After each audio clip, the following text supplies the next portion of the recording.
Hello friends, नमस्कार। मैं हूं आशीष और इस वीडियो में हम लेकर आए हैं स्नातक सेकेंड ईयर के लिए जो फाउंडेशन कोर्स है, यानी कि इंग्लिश लैंग्वेज, जो कि सेकेंड पेपर होता है।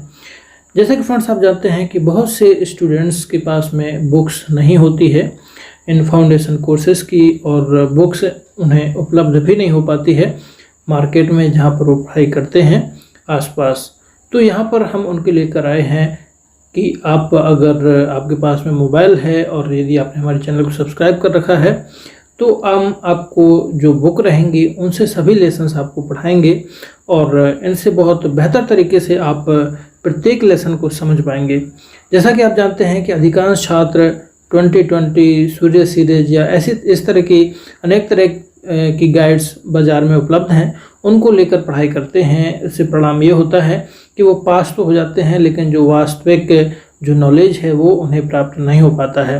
तो इसी मकसद से हम लेकर आए हैं आपके लिए ये एक ऑनलाइन क्लासेस, और इन वीडियोस के माध्यम से आप कभी भी कहीं पर भी आप अपने सिलेबस को पढ़ सकते हैं और जो लेसन्स हैं, जो ग्रामर हैं, उनको बहुत अच्छे तरीके से आप समझ सकते हैं। तो यहाँ पर हम आपको बता दें कि ये जो सेकेंड ईयर क्लास है उसके लिए ये फाउंडेशन कोर्स यानी कि जो इंग्लिश लैंग्वेज है उसका यहाँ पर सिलेबस दिया गया है, जो हम आपको बता रहे हैं।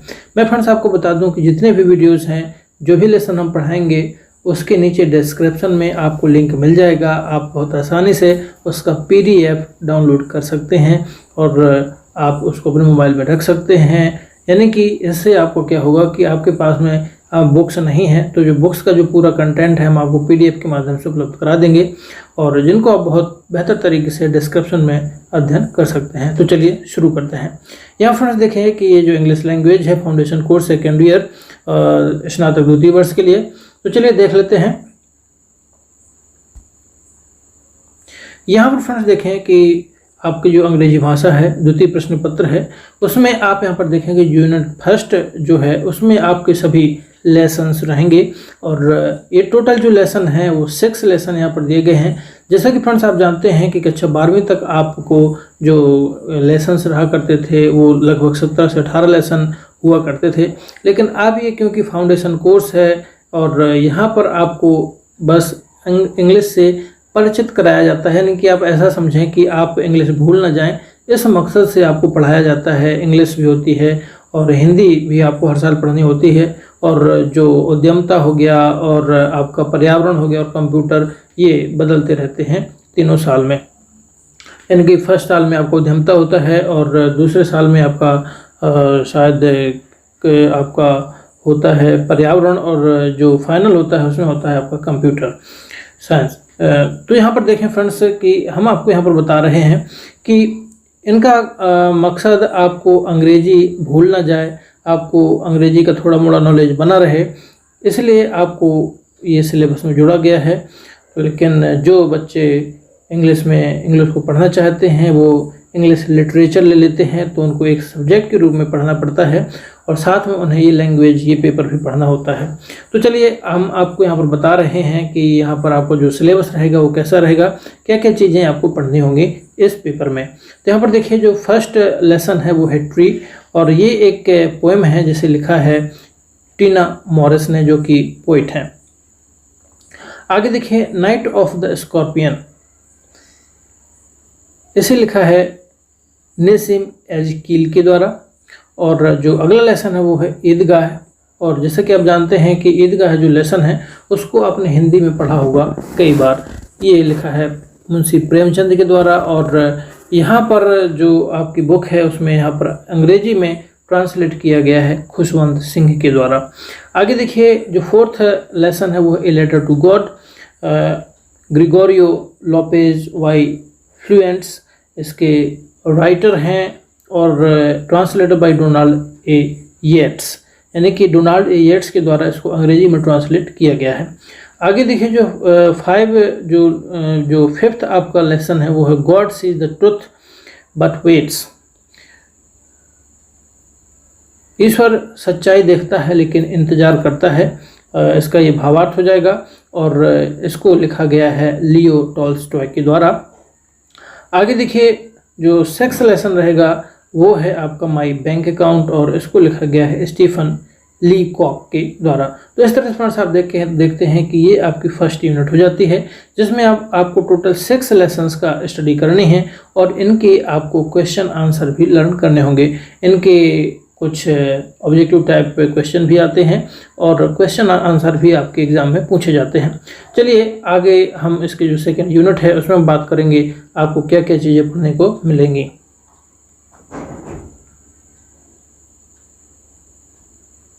यहाँ पर देखिए जो सेकेंड यूनिट है वो है बेसिक ऑफ इंग्लिश लैंग्वेज, यानी अंग्रेजी भाषा के जो सामान्य जो मूलभूत ग्रामर है उसके बारे में आपको यहाँ पर थोड़ा जानकारी मिलेगी। आपको उन चीज़ों को पढ़ना होगा और वो चीज़ें आपसे पूछी जाएंगी।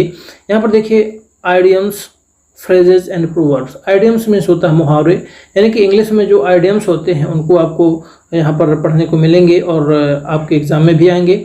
फ्रेजेस जो होते हैं ये होते हैं, इनको वाक्यांश बोला जाता है, छोटे छोटे वाक्य होते हैं। और एंड प्रोवर्ब्स, और प्रोवर्ब्स यानी कि लोकोक्तियाँ कहलाती हैं, कहावतें कहलाती हैं, उनको भी आपको पढ़ना पड़ेगा यहाँ पर। फिर इसके बाद नाउन्स क्या होते हैं, प्रोनाउंस क्या होते हैं, यानी कि संज्ञा, सर्वनाम। टेंसेस, जैसा कि आप बहुत आसानी से परिचित हैं, आप बचपन से टेंसेस पढ़ते आ रहे हैं, तो इनको भी यहाँ पर पढ़ना होगा और ये कुछ ना कुछ आपके एग्जाम में पूछे जाएंगे। डिटर्मिनर्स रहते हैं, आपको इनको यूज करना होता है कि कहाँ पर कौन सी चीज़ हमें यूज करना है, ए, एन, द, ये सब आर्टिकल्स वगैरह, और भी काफ़ी मैनी हो गया और सम हो गया, इस तरह के कई सारे डिटर्मिनर्स हैं जिनको आप यहाँ पर पढ़ेंगे। और आगे देखिए आर्टिकल्स, आर्टिकल्स भी आपको पता है, ए, एन, द होता है। प्रीपोजिशंस और फ्रेजल वर्ड्स। फ्रेजल वर्ड्स यहाँ पर देखें फ्रेंड्स की 2-3 शब्दों का समूह होता है जिन्हें फ्रेजल वर्ड्स कहा जाता है, और इनका एक अपना भावार्थ, अलग भावार्थ निकलता है, तो इनको भी आपको पढ़ना पड़ेगा। तो ये हो गई इस तरह से आपकी यूनिट सेकेंड। और यहाँ पर आगे देख लें कि यूनिट थर्ड है, यहाँ पर आपको पढ़ना पड़ेगा शॉर्ट ऐसे।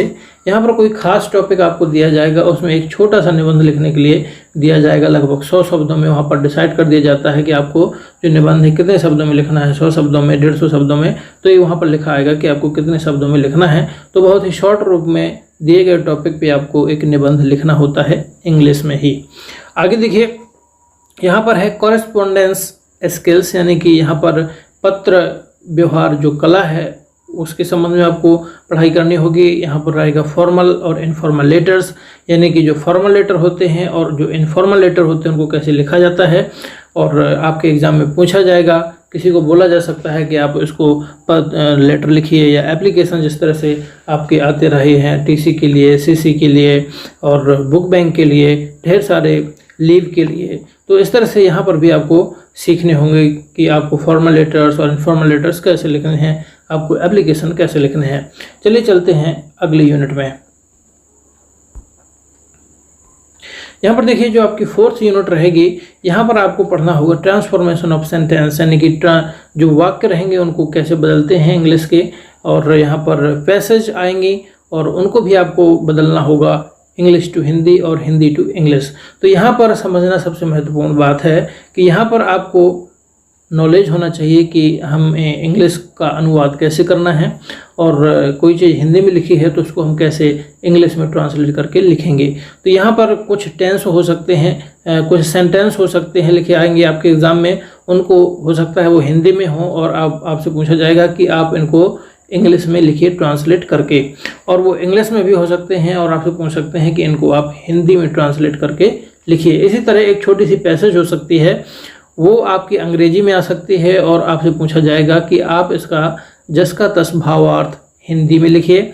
और हो सकता है एक छोटे सी पैसेज आपको गद्यांश दे दिया जाए हिंदी में और वो वहाँ पर लिखा जाए कि just translate it in English, कि यानी कि जो हिंदी में जो आपको पैराग्राफ दिया गया है उसको आप इंग्लिश में ट्रांसलेट करके लिखिए, तो उसको आपको इंग्लिश में लिखना होगा। तो यहाँ पर इस बात का फ्रेंड्स आपको ख्याल रखना है कि इंग्लिश टू हिंदी और हिंदी टू इंग्लिश, यानी दोनों भाषाओं में आपको कैसे ट्रांसलेट करना है ये आपको सीखना होगा। इसको सीखने के लिए आपको वर्ड पावर आना चाहिए, आपको मीनिंग्स कंप्लीट करने चाहिए लगातार, ताकि आपका वर्ड पावर मजबूत बना रहे, तभी तो आप किसी चीज़ को ट्रांसलेट कर पाएंगे। और साथ में आपको ग्रामर भी आपको सीखनी होगी, तभी आप इस पोर्शन को बहुत अच्छे तरीके से कर पाएंगे। आगे देखिए जो 5th यूनिट है उसमें आपको पढ़ना होगा ड्राफ्टिंग ए CV, यानी क्यूरिकुलम विटे कहलाता है, उसको हम कैसे बनाते हैं। यानी कि यहाँ पर आपको सीखना है कि आपको अपना जो रिज्यूम है वो किस तरीके से ड्राफ्ट करना है, ये आपको यहाँ पर सीखना होगा 5th यूनिट में। तो यहाँ पर फ्रेंड्स देखते हैं कि आपका जो सिलेबस है बहुत ही सिंपल और बहुत ही संक्षिप्त है। यहाँ पर आपको कुछ ज़्यादा विशेष चीज़ें नहीं करनी है, लेकिन जो भी चीज़ें हैं वो बहुत स्पेशल हैं और बहुत अच्छे तरीके से आपको पढ़ना चाहिए, ताकि आपकी जो पकड़ है इंग्लिश में बनी रहे। यदि आप कमज़ोर हैं तो आपकी इंग्लिश मजबूत हो जाए। तो ये सभी चीज़ों का ख्याल रख के ही इस सिलेबस को तैयार किया गया है और मेरा मानना है कि ये सिलेबस आपको पसंद आएगा। अब यहाँ पर देखते हैं कि हमने जो ये सिलेबस आपको दिखाया हुआ है, वैसे तो आपको ये आपकी जो सीरीज होगी आपके पास में, जिस तरह की सीरीज है, जो ब्रांड है, उसमें मिल जाएगा। लेकिन किताब में जो आपका सिलेबस रहता है उसका यदि आपको सिलेबस चाहिए है तो वीडियो के डिस्क्रिप्शन में हमने लिंक डाल दिया है, वहाँ से आप इसका PDF डाउनलोड कर सकते हैं और आसानी से देख सकते हैं। जब भी आपको आवश्यकता हो तो आप अपने एक बुक का जो एक्सपीरियंस है, जो अनुभव है, वो आप प्राप्त कर पाएंगे। तो फ्रेंड्स ये वीडियो कैसा लगा? फ्रेंड्स इसी तरह के सभी वीडियोस देखने के लिए, आपका जो सिलेबस है उसके सभी वीडियोस देखने के लिए आप हमारे चैनल को सब्सक्राइब कर लें। इस तरह के वीडियोस आप हमारे प्लेलिस्ट में सभी आपको उपलब्ध हो जाएंगे, आप यहाँ से देख सकते हैं। फ्रेंड्स इस वीडियो को देखने के लिए आपका बहुत बहुत धन्यवाद। आपका दिन शुभ हो।